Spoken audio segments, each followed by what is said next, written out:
నేను తెలంగాణ ఉద్యమకారులకు, అమరవీరుల కుటుంబాలకు, తెలంగాణ మేధావులకు విజ్ఞప్తి చేయదలుచుకున్నా.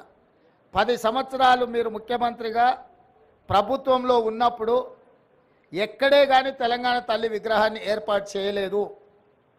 అందుకే ఈరోజు కాదు, జూన్ 2 నాడే నేను చెప్పిన సచివాలయం లోపల తెలంగాణ ప్రజలకు పరిపాలన గుండెకాయ అయిన సచివాలయంలో తెలంగాణ తల్లి విగ్రహ ప్రతిష్టను ఏర్పాటు చేస్తామని జూన్ 2 నాడు నేను అధికారికంగా ప్రకటించిన. ఈ విగ్రహం యొక్క నమూనాను JNTU fine arts college principal మన తెలంగాణ బిడ్డ వారికి ఈ నమూనాను తెలంగాణ ప్రజలు ఏం కోరుకుంటున్నారు, తెలంగాణ తల్లి అంటే దర్పం ఉండాలి, పోరాట పటిమ ఉండాలి, భవిష్యత్ తరాలకు స్ఫూర్తిగా ఉండాలి. నిజంగా మన కన్న తల్లిని చూస్తే మనకెంత సంతోషాన్ని, ఎంత ఆత్మవిశ్వాసాన్ని పెంపొందిస్తుందో ఆ తెలంగాణ తల్లి కూడా ఆ విధంగా తెలంగాణ ప్రజలకు దగ్గరగా ఉండాలి.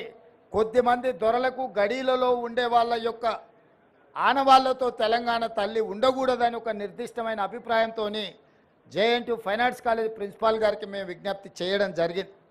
అందుకే ఈరోజు అక్కడో ఇక్కడో ఎక్కడో కాకుండా తెలంగాణ ప్రజల గుండెకాయ అయిన సచివాలయంలో తెలంగాణ తల్లి యొక్క విగ్రహాన్ని పెట్టాలి అని ఈ ప్రజాప్రభుత్వం నిర్ణయం తీసుకొని ఈరోజు శంకుస్థాపన కార్యక్రమాన్ని మనం ప్రారంభించుకున్నాము. డిసెంబర్ 9 మనం విగ్రహాన్ని ఆవిష్కరించుకోబోతున్నాం. డిసెంబర్ 9కున్న ప్రత్యేకత మీకు తెలుసు. కేంద్ర ప్రభుత్వం యూపీఏ చైర్పర్సన్ శ్రీమతి సోనియా గాంధీ గారి నాయకత్వంలో ప్రధానమంత్రి మన్మోహన్ సింగ్ గారు, అదేవిధంగా కేంద్ర హోంశాఖ మంత్రి చిదంబరం గారు తెలంగాణ రాష్ట్ర ఏర్పాటు ప్రక్రియ ప్రారంభమైంది అని డిసెంబర్ 9, 2009 నాడు వారు ప్రకటించడం జరిగింది.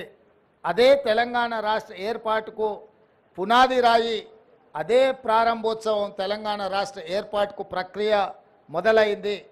అదేవిధంగా మన నాయకురాలు తెలంగాణ రాష్ట్రం ఇచ్చిన శ్రీమతి సోనియా గాంధీ గారి జన్మదినం కూడా డిసెంబర్ 9. కాబట్టి తెలంగాణ ప్రజలకు డిసెంబర్ 9 ఒక పండగ రోజు. ఆ రోజు తెలంగాణ తల్లి విగ్రహాన్ని ప్రారంభించుకోవడం సముచితంగా ఉంటుంది అని సహచరులందరూ సూచన మేరకు ఈరోజు ఈ కార్యక్రమాన్ని తీసుకున్నాం. డిసెంబర్ 9 నాడు పెద్ద ఎత్తున వేలాది మందిని నక్లెస్ రోడ్డు మొత్తం ఆనాడు తెలంగాణ సాధనలో ఏ విధంగా అయితే మిలియన్ మార్చ్ చేసి తెలంగాణ ఆకాంక్షను వెలిబుచ్చినో ఆ స్థాయిలో తెలంగాణ ప్రజలందరూ కూడా తెలంగాణ తల్లి యొక్క విగ్రహ ప్రారంభోత్సవ కార్యక్రమానికి డిసెంబర్ 9 నాడు తరలి వచ్చి పెద్ద ఎత్తున కార్యక్రమాన్ని మనం చేసుకోవాలని ప్రభుత్వం నిర్ణయించింది. ఈరోజు సచివాలయంలో